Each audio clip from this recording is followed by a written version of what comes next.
everybody, and welcome back to Ross and Wizzy's Fanfiction Power Hour. I'm your host, Wizzy Puff, and with me is Ross Pitt. Hey, champions, how we all doing tonight? It's me, Ross Pitt. Wow! Hey, everybody, welcome back to Ross and Wizzy's Fanfiction Power Hour. Good to be here, as always. Name's kind of in the title. So, how you been, Ross? Let me tell you, I have been in shambles. Oh, that's not very positive. No, it isn't. Man. It happens. Can we cheer you up tonight? I don't know. On the Panfiction I almost said Panfiction. Well, that did cheer me up a bit. The Panfiction Power Hour. Only pansexuals allowed. Hell yeah. But other than that, I've been fine. Nice. Yeah. I've been enjoying this summer quite a bit. It's a hot, whizzy summer. Yeah. Man, I normally do not get the weather this good, but the fact that I've been able to take evening strolls in 70-degree weather, maybe global warming is doing something right. You are one lucky son of a bitch. Not during the cold seasons, but summer, yeah. Sure. God, I'd rather go for walks in the cold than the heat. Even during the frozen over grounds, when your pipes get frozen and you have to melt snow to be able to flush your toilet. At least then I'd have an excuse not to go outside. That's true. It's always easier to warm up than it is to cool down. Yeah. Right now, I'm just, putting off going on walks again. You got nowhere good to walk in that weather? Good God, it's so hot. If you can find a forest, that's a good place to go, because then you're shaded by all the trees and you can still have a nice hike. Cool, so that's not happening. Aww. Yeah, no. They all burn down. I just go for around the neighborhood walks. Yeah, that's gonna suck. There are not any trees around here. Maybe you could get your own treadmill. They got those at thrift stores pretty often. How much do those things cost? I've thought about it. I'm not sure. Sammy's got a pretty good one. I know the viewers won't know who that is, but I think it was pretty inexpensive. And that one was new. So if you can get a used one, it'd probably be even cheaper. Well, maybe. I would certainly like a treadmill. I like those things. Yeah. Maybe I can con one off of my parents. Hey. Just cut to you, begging them. Please. I barely asked for anything as a child to the point where you didn't know what to get me for Christmas. Please. True story. And they're just like, okay, we'll give it to you. And you just turn around and you're like, works every time. Couple of suckers. I have no idea where I would put a treadmill.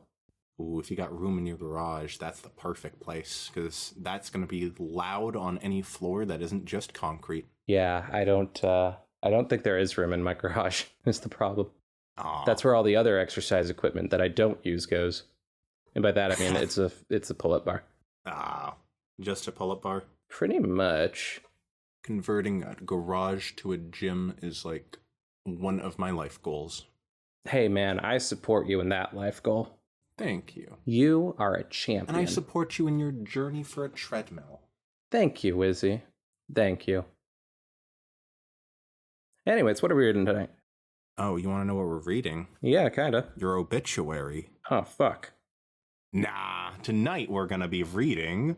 That's right, we're going back to SunLight Sliders by Amber Spark. And several co-authors. Yeah. There's a whole list of authors. Wizzy, what happened last time? Oh boy, last time, I don't remember how many chapters we read, but in the last chapter, we finally got to see our beautiful sunset and twilight sparkle make out. After freaking 21 chapters, we finally got to the one. They're getting out of this portal. They, I think they broke the teleportation device. And they just got out in this weird space-like space. And then they made out. Woo! And then Tyrek interrupted it. Oh, Tyrek. Yeah, he hates gay love. That guy's a huge homophobe. He's actually totally a homo, though. Whoa. Really? He sounds like it, man. Just picturing him with like an offensive, stereotypical gay voice now. He doesn't. It's actually very not stereotypical. Oh, it's just realistically gay, huh? It's kind of like you, actually. Realistically gay! Yep. I'm trying to find if they did break it, because I don't know if it was broken, or if it just like had one more charge or whatever. Something was going wonky with it that made them teleport to a random area in space and time. Yeah, maybe. And also they beat the Rock, and Twilight got her memories back thanks to Aeon. Woo! Yeah. Oh, I forgot about the Rock. Thank you. You're welcome.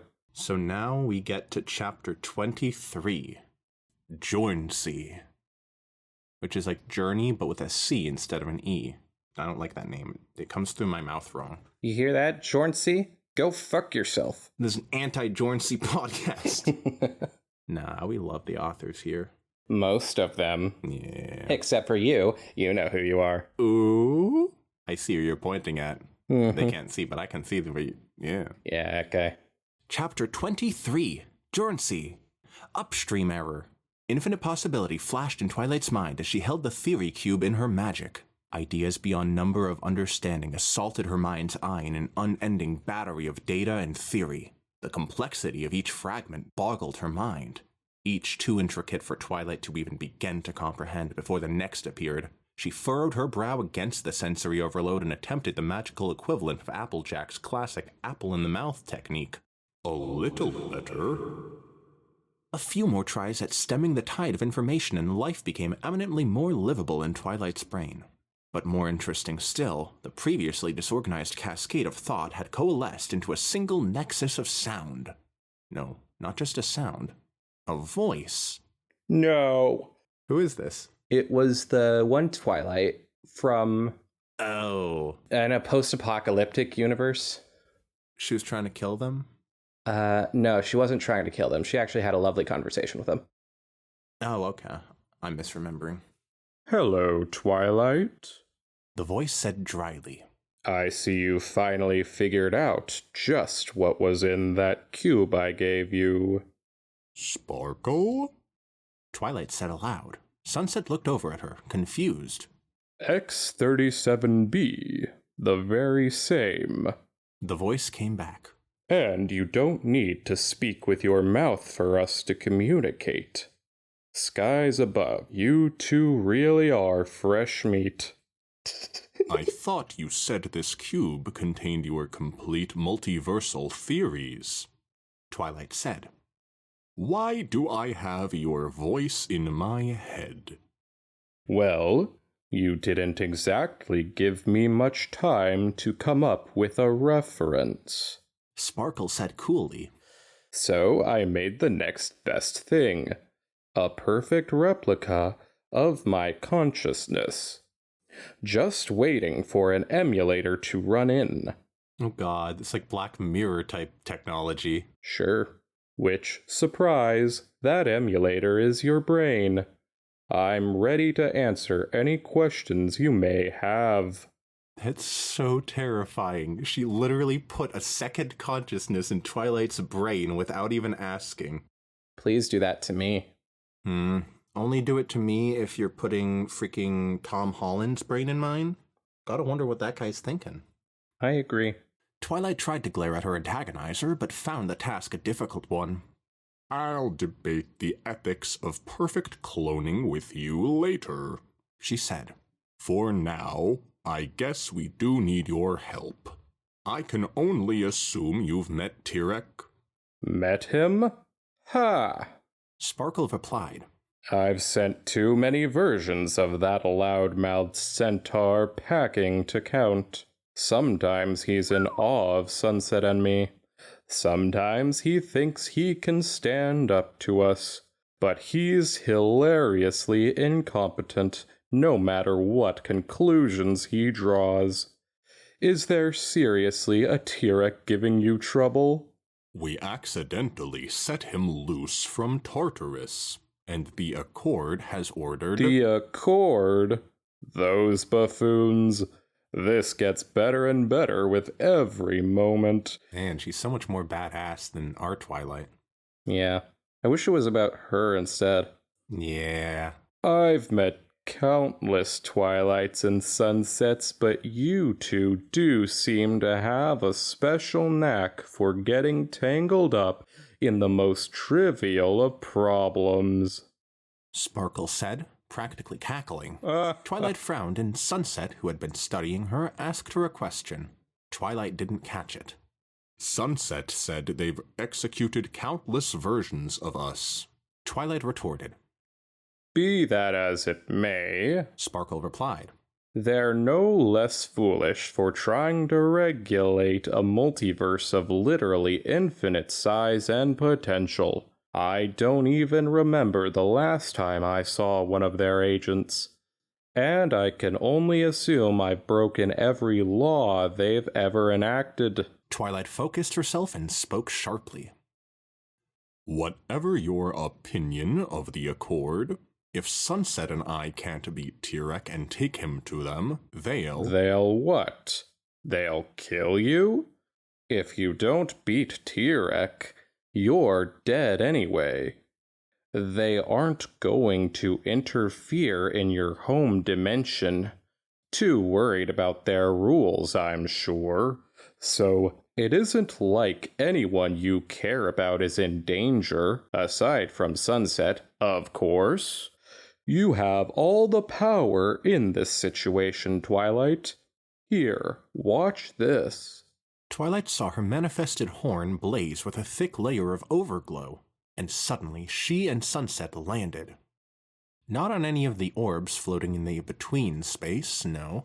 Whatever spell Sparkle had wrought, and with Twilight's magic, no less, which was more than a little alarming, had plucked the two of them from the stream of light they were traveling in and put them down in the middle of a field of grass. Twilight? What's happening? Sunset exclaimed. I'm the Theory Cube. I'm sorry, Sunset. Give me a moment, Twilight said before turning her focus inward again. Trying to pay attention to the outside world made it hard to keep up all the spells damping the output of the Theory Cube, let alone converse with Sparkle. Turning her metaphysical back on her friend, Twilight directed herself at Sparkle once more. Brand. What did you do? Twilight demanded. I've disengaged us from the natural forces that pull matter out of the space between dimensions. Sparkle replied. Why? Why in Equestria would you do that? Twilight said. Because you two need time to think, and when you don't have space, you don't have time either. Sparkle replied. We can stay here for as long as we like, not to mention it is very beautiful, and that's coming from someone who's seen far more than you could ever imagine right now. Twilight considered this. I suppose that it is quite useful, actually. But could you please refrain from using my magic without asking? It feels even more like an invasion of privacy than having you in my head does. And speaking of having you in here, any quick notes on how to make this cube of yours slightly more magically bearable? Twilight felt like she could almost see Sparkle smirking. Permission to use magic? I can tweak your wards for you. Oh, fine. Granted. Twilight replied. Her horn glowed again, and suddenly the weight on her conscience was lifted, and she could hear Sunset talking to her. No, shouting to her. No, crying to her. Twilight, are you okay? God. She's like shaking her lifeless body while all this is going on. Twilight. Sunset was saying, her voice awash with worry. Twilight turned to her friend. She realized they were both on the ground, and did the first thing that made sense. As she broke the kiss. Our third, Twilight realized. Our third kiss. She wrapped Sunset in a tight hug. I'm so sorry, she said. I've been trying to figure out the Theory Cube ever since Sparkle gave it to me. And I guess these powers from the potions Aeon gave us were the last piece. Sunset looked at her, and a grin broke out on her face. Well, what did you find out? Twilight frowned. Unfortunately, Sparkle took the easy way out when she enchanted the cube. I have her voice in my head now. She's using telepathy? Across dimensions? Sunset asked, looking almost impressed. Worse, Twilight said. It's a copy of her consciousness. That's what the magic I used that put us here was. She can apparently access all of my magic, in addition to being an insufferable voice in my head. Sunset's crossed mouth mirrored Twilight's own.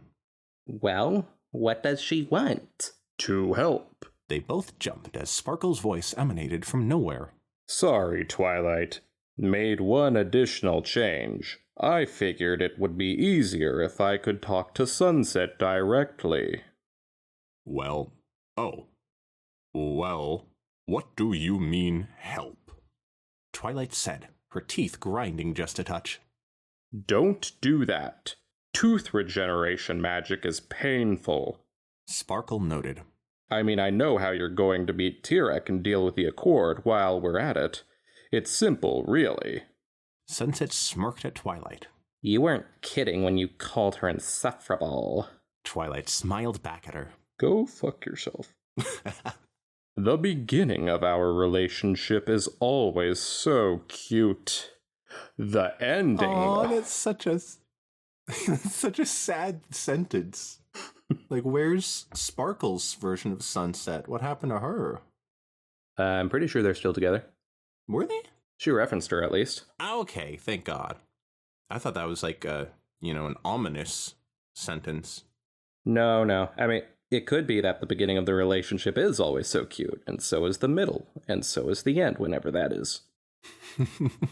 Or maybe sometimes they just don't work out, and that's okay. Maybe sometimes Twilight eats Sunset. No. If they don't stay together, then my parents won't. And if they stay together, then my parents will, and that's my only hope in this world. Oh, Jesus. Yeah, I got some issues. Clearly. You want to talk about it? Yeah, on the Therapy Power Hour, this week, at 6. Sparkle said. Anyway, the plan is this. We banish Tirek to some particularly inhospitable dimension. You two get your hands back on your talisman. That's what you're still calling it, right? So childish. And head back home. And then we make a few simple alterations to the fabric of reality and lock interdimensional travel forever.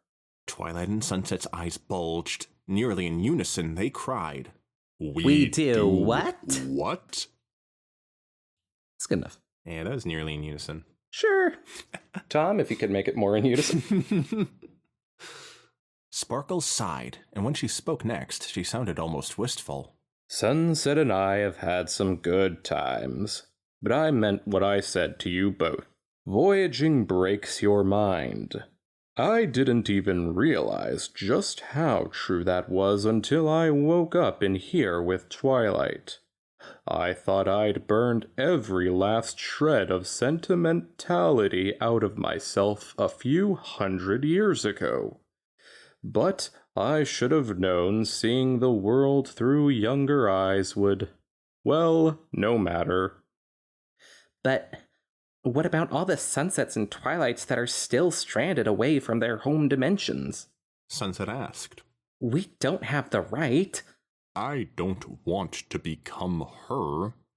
Twilight murmured. Is this what it means to be a god? Not to have powers, but to have the power to make decisions like this? Sunset's right. There's no way we can decide the fates of so many of ourselves. Not to mention any pony else who's away from home.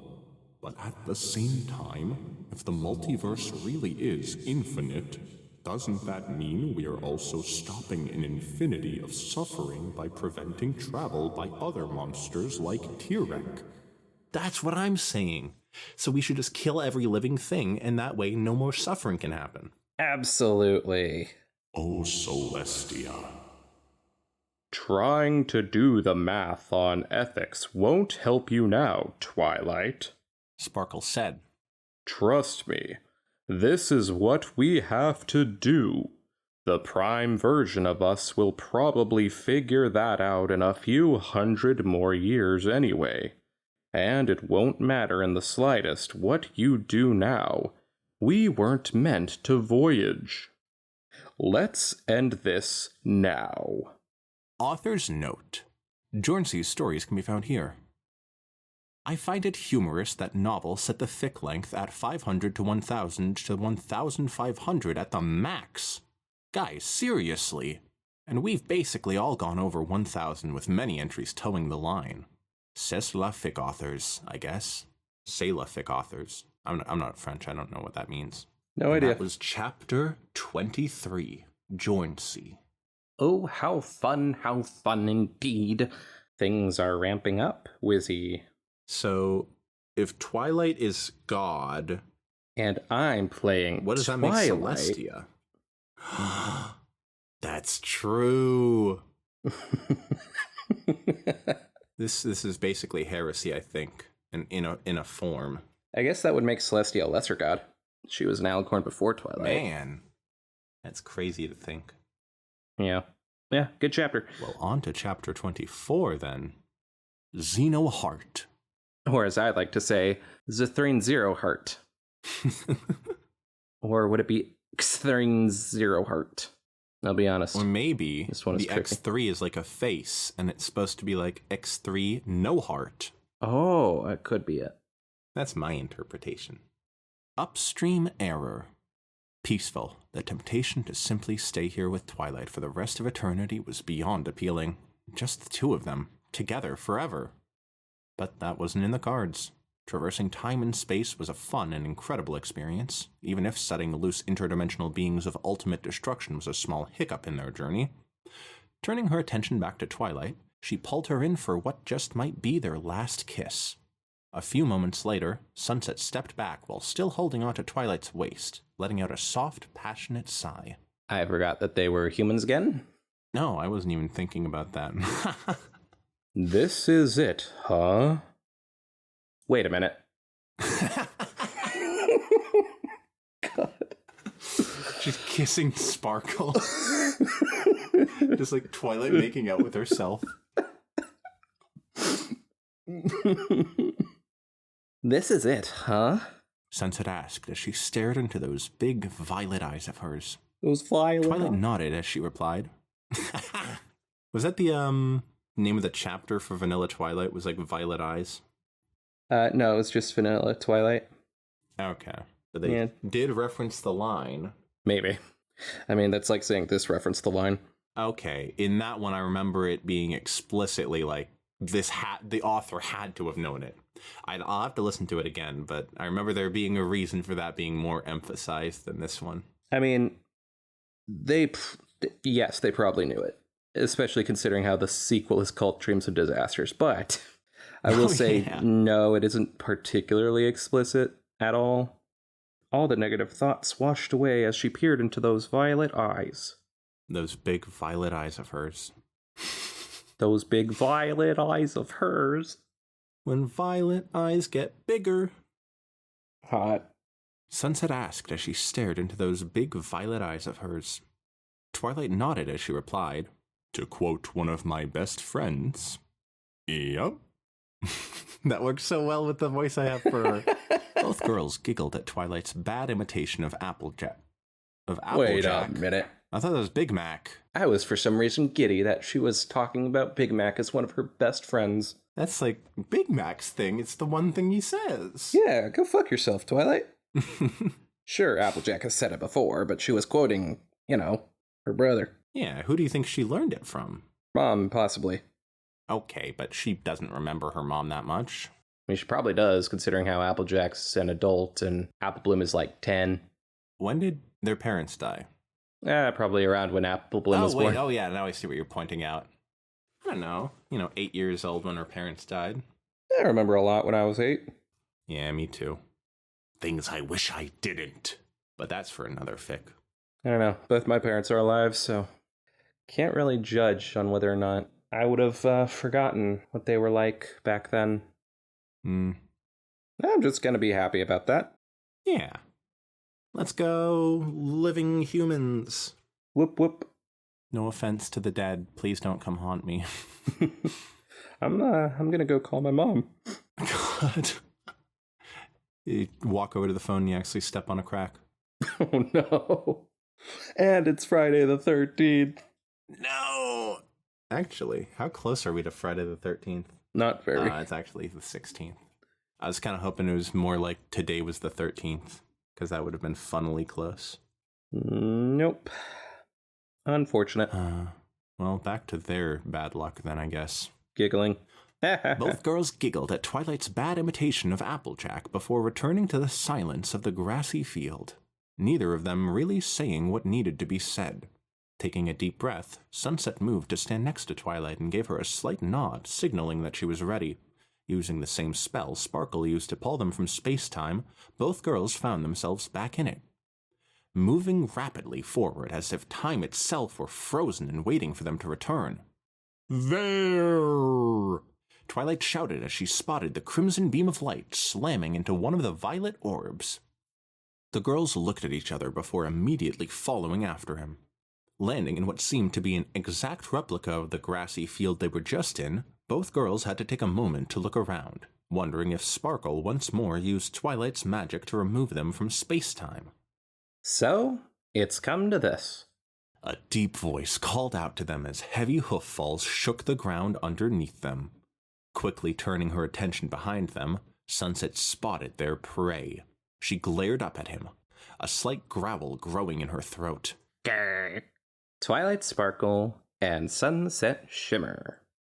Tirek gave a slight chuckle as he stepped forward, looming over the girls like a menacing mountain, a look of hunger in his eyes.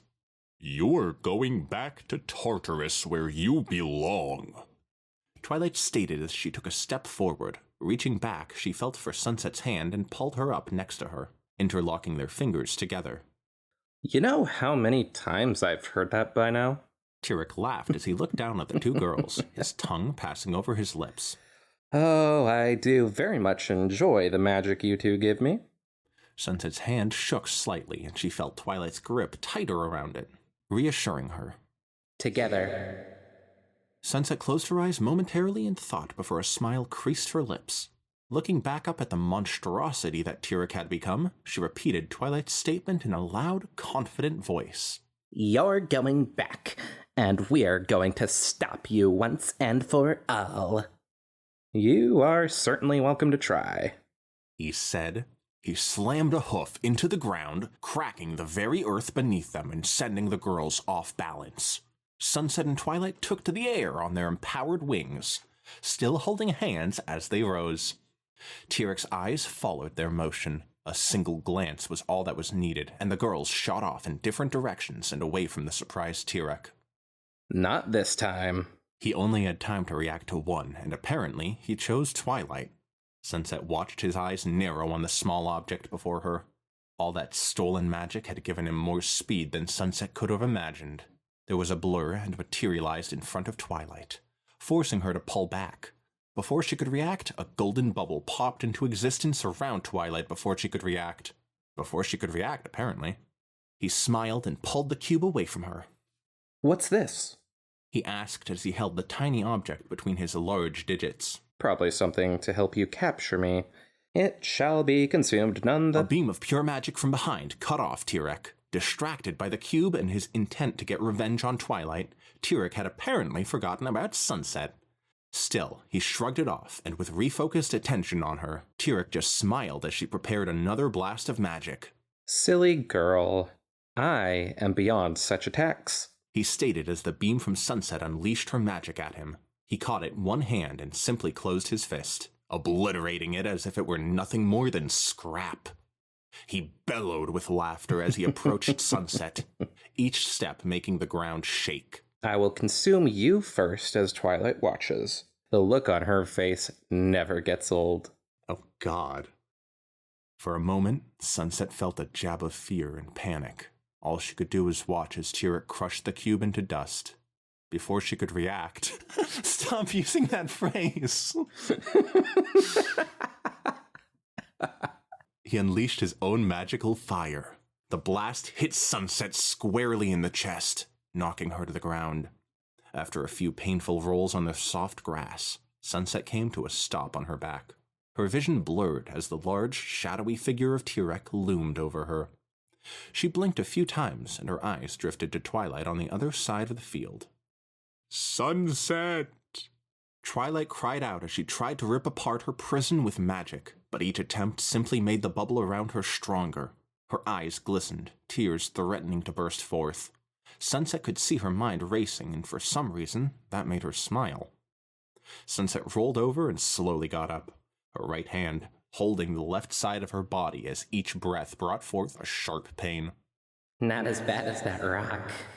But I know he's just toying with me. Think, Sunset, think.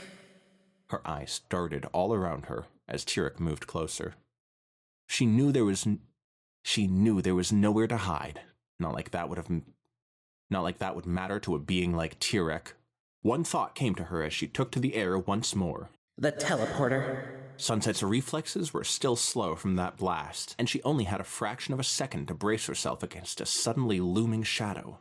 The giant hand of Tyrek slammed into her left side, sending her flying through the air, once more rolling across the grassy field, coming to a stop only feet away from Twilight's prison. At least she could react then. Hey! That was good. Thank you. Sunset. No. All Twilight could do was watch as Tyrek toyed with Sunset like an animal might with its food. Twilight knelt down in the golden bubble and reached out to Sunset. Tyrek's laugh carried through the heavens like an approaching thunderstorm. Pushing aside the pain, Sunset raised her head up to look at Twilight. She tried to reach for her. Sunset could taste the blood as she managed to gasp 2 words through the pain. The teleporter. With that, her eyes closed, and she fell limp where she lay. Upstream error. Tears fell down Twilight's cheeks as she pulled the device from her pocket. To her surprise, it was fully charged and ready. As she stood in her magic prison, Twilight only saw one thing: Tyrek. Using the information that Sparkle gave her in conjunction with her own magic, Twilight pressed the button designed to track Tyrek's current location. Instantly, 2 portals opened, one within the bubble and another behind the approaching hulk of Tyrek. She stepped through the portal.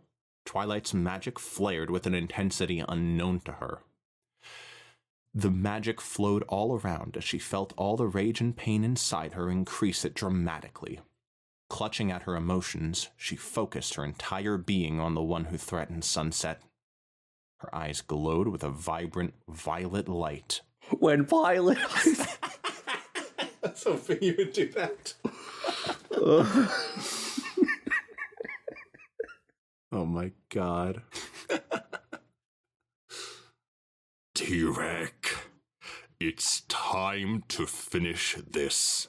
Now. Author's note. Xenoheart's stories can be found here. Thank you everyone for letting me be a part of this epic journey, or Journey C as our last author would call it. It was a lot of fun watching things come together and to see how everyone added their own insight to it. Heart. Twilight smiling. And that was chapter 24, Xenoheart. Wow, okay, yeah. Sunset's dead. Sunset died? Shit. They killed off the main character. Yep. Oh, I'm gonna fucking kill him. Thanks. Yeah, I wonder if, here's my theory about it.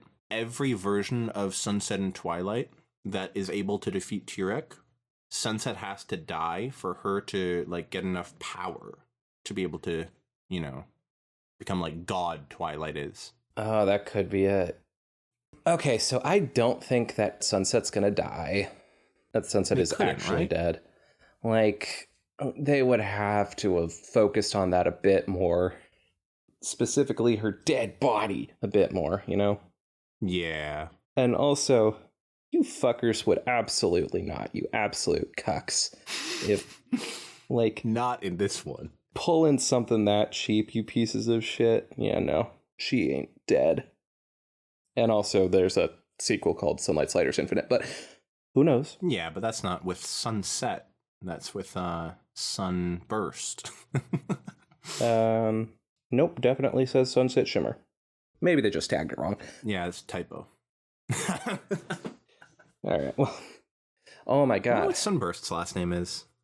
Does he have... No, I don't think he does have a last name. Sunburst Shiny. Yep, Shiner. Sunburst Shiny. Sunburst Shiner. Sunburst Shiner, yep, that's the Call one. him that because he got punched in the eye by the jock. Got him. All right, so... Damn. Guess I'm just gonna bow out of the final chapter then. Fucker. Not me specifically, but me playing Sunset. Damn it. Yeah, I that's guess- a good point. I wasn't even. Well, you still have Tyrek Sun- and Sparkle. Yeah, but it's not Sunset. Yeah, that was a pretty great voice. Man, this is a really good chapter for a cliffhanger. Oh yeah, totally. Oh man, I'm even more just eager to read the rest of it now. It's killing me. You're gonna do it behind my back, aren't you? Maybe I am. No! This is devastating. This makes me feel worse than Twilight felt after seeing Sunset die. Good. I'm now entering my Super Saiyan mode. Oh no. Sunset's dead. Rumph. Boo-hoo. Not much to talk about. It was fun to do Sparkle some more in the last chapter. Not the last chapter, but the previous chapter before this last one that we did read. I don't want to hate on the authors at all or anything, but Jernsey, I'm sorry for what I said about you. Your chapter was written really freaking well. That was fun to read. Xenoheart, there was a lot of stuff that made me confused in those writing choices. I liked it, but honestly, there wasn't much time for me to react. And that was my biggest issue. Yeah, I do agree. Not that it was bad. I did very much like both of these chapters, and I did think that there were a lot of cool moments in Xenoheart's chapter. Yeah, I do like how they wrote the fighting parts. Yeah. I think their sentences are kind of short for the most part. It's always just very short, or it's a bit longer, but it's split up by an M dash, if that is an M dash. Wait, was this the one with the M dashes? No, it wasn't. That was the last one. But no, yeah. Yeah, the sentences were rather short. They never dragged the sentences out. I've been looking, and Twilight cried out as she tried to rip apart her prison with magic, but each attempt simply made the bubble around her stronger. That's the longest sentence I've found in, the brief time that I've been looking for a long sentence.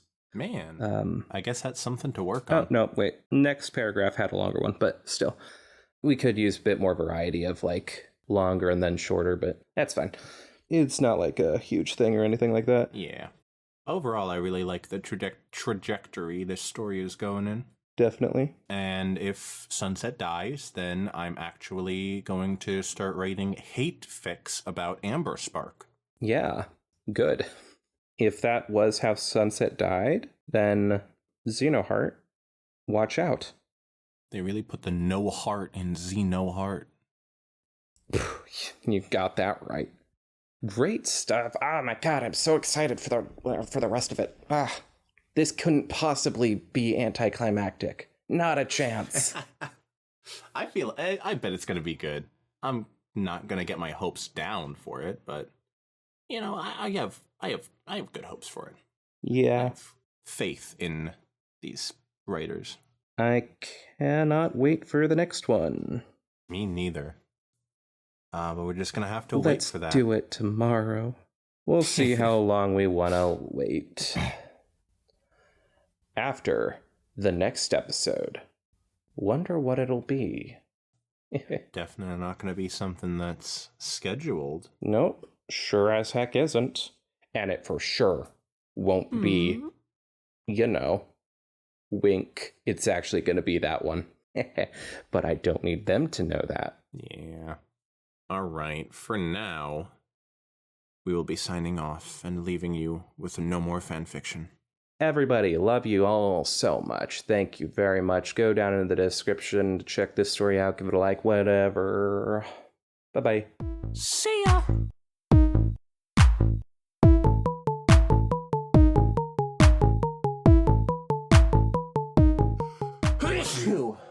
Bless you. Excuse me. Bless you. Bless me, Father, for I have sinned. Lizzie has sinned a lot.